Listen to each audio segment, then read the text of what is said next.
What's going on, guys? Colossians chapter 2 verses 8 through 9 says this: "See to it that no one takes you captive by philosophy and empty deceit, according to human tradition, according to the elemental spirits of the world, and not according to Christ. For in him dwells all the fullness of the Godhead bodily."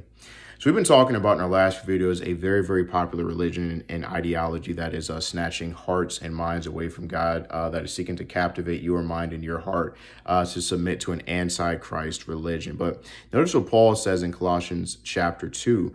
He advises, instructs, and admonishes these brethren: "See to it that no one takes you captive by philosophy and empty deceit." So Paul is saying that their minds and our minds can be held captive. And you think about when somebody physically is held captive, they're bound up, they're tied up, and they're placed in a place, a physical location that they cannot escape. Your mind can be held captive by vain philosophies and empty deceptions. But notice it says these empty deceptions are according to human tradition, according to the elemental spirits of the world.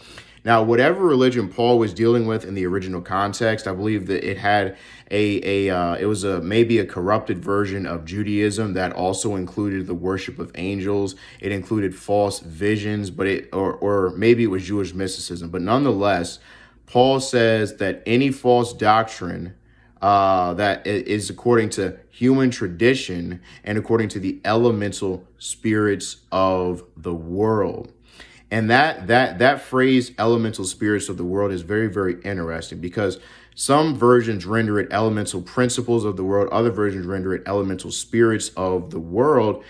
And I believe that Paul could be referring there to the doctrine of demons when he talks about elemental spirits of the world and human traditions. Then he finishes, "and not according to Christ." And friends, the Islamic Muslim tradition is not according to Christ.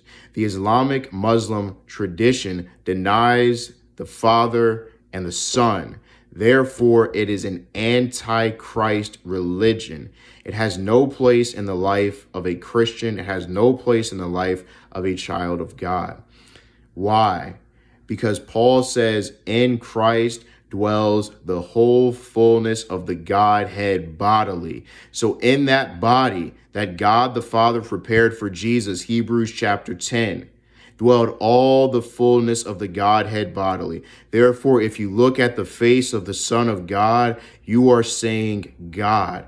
But that is a truth. That is a truth that the Islamic religion denies vehemently. Therefore, we are to reject and rebuke that religion